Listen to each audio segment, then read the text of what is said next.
সাধারণ পাবলিক আমরা আসলাম কাজ করতে আমরা গাড়ি নিয়ে এসে আপনার ড্রাইভিং লাইসেন্সের বিষয়ে আছে ড্রাইভিং লাইসেন্সের জন্য এখন যারা সেবা গ্রহীতা রয়েছে তাদেরকে আসলে আটকে রাখা হচ্ছে, তাদেরকে ভেতরে প্রবেশ করতে দেওয়া হচ্ছে। যেমনটি আপনারা লক্ষ্য করছেন এখানে সিএনজি যারা চালকেরা রয়েছেন তারা আসলে এখানকার যারা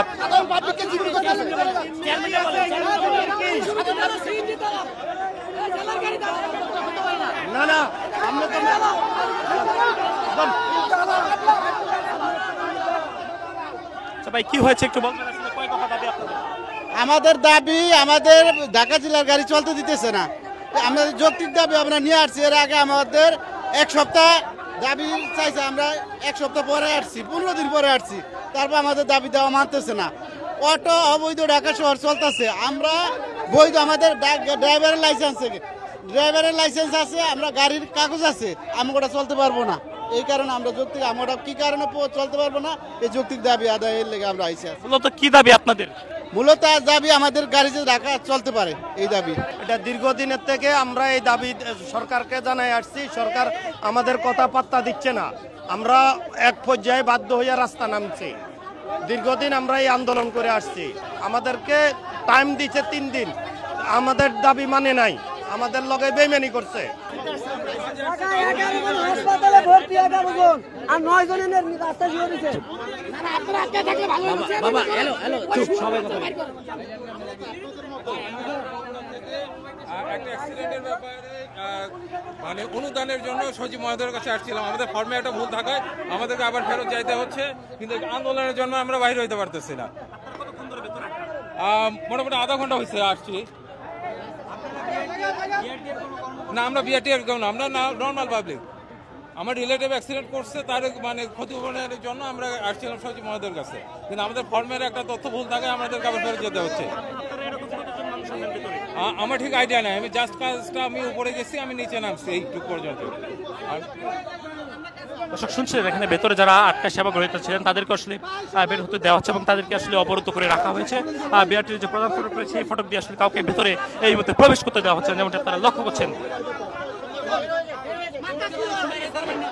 এখানে হাতাহাতির ঘটনা ঘটছে, অর্থাৎ বিআরটির ভবনের ভেতরে যদি কেউ প্রবেশ করতে যায় তাহলে তাদেরকে সুপ্রবেশ করতে দেওয়া হচ্ছে না।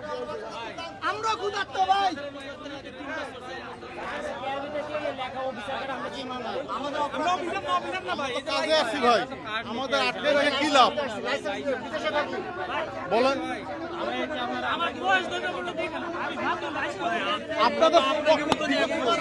গাড়ি আছে 30টা গাড়ির 30 জন ড্রাইভার আছে, 30 জন ড্রাইভারের 30টা লাইসেন্স আছে। আপনি লাইসেন্স শনাক্ত করে কিভাবে ছাড়বেন? ওই যে কিভাবে ছাড়বেন? লাইসেন্স দিয়ে ছাড়বেন না তো, জব কিছু জব করে এখানে বসতে হবে।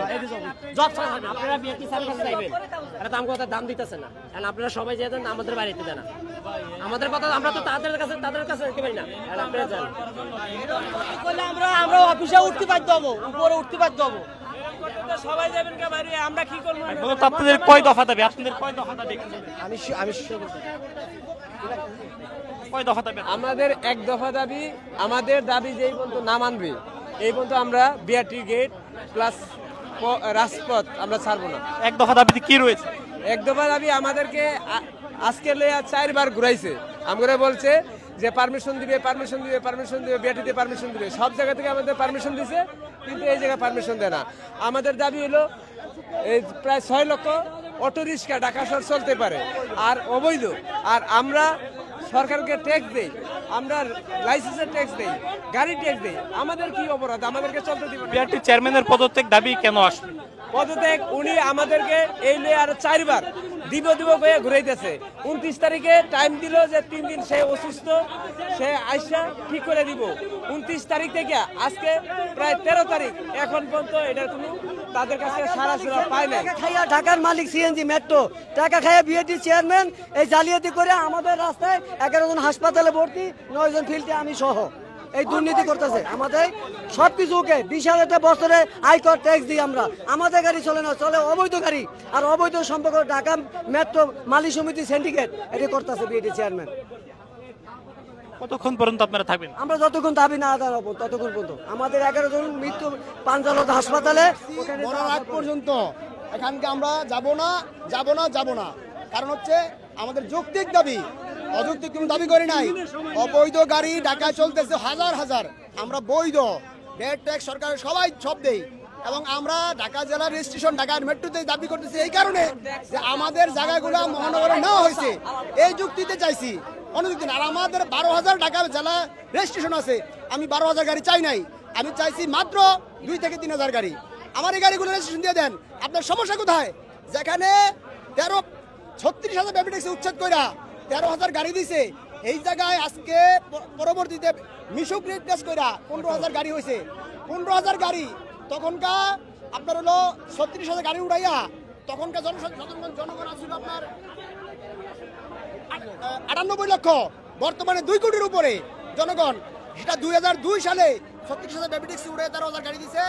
আজকে হলো 2025, আজকে হলো এই 2025 সালে আইসা গাড়ি দরকার যেখানে 50,000, এখানে 15,000 গাড়িতে কিভাবে কভারেজ হয়?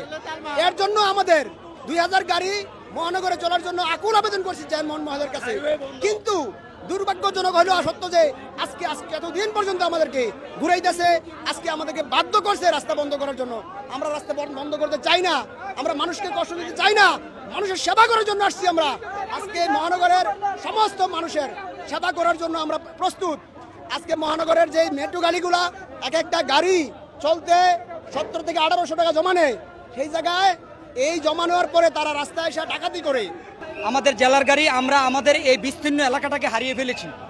এই এলাকাটা হারিয়ে ফেলার পরে যেই ঘটনাটা ঘটেছে, আমরা আমাদের ইনকামের যে রাস্তার পরিধিটা ছিল এটা অনেক কমে গেছে।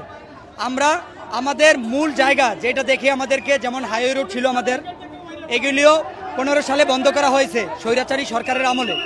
এখন এই রাস্তাগুলিও অবৈধভাবে বন্ধ করার পরেও আমরা দীর্ঘদিন নির্যাতিত নিষ্পেষিত হওয়ার পরে আমরা 2023 সাল থেকে লাগাতার আমরা আন্দোলন কর্মসূচিতে ছিলাম। কখনো কখনো আমাদেরকে বিআরটির চেয়ারম্যান মহোদয়, কখনো কখনো আমাদেরকে সচিবালয়, বিভিন্ন জায়গা থেকেই এই দপ্তর সংশ্লিষ্ট যতগুলি জায়গা আছে প্রত্যেকটা জায়গা আমাদেরকে যেতে হয়েছে। প্রত্যেকটা জায়গায় আমাদেরকে আশ্বাস দিয়েছে, আমরা পরবর্তীতে আমরা নিঃশেষ হয়ে গেছি, আমাদের সাথে প্রতারণা করেছে।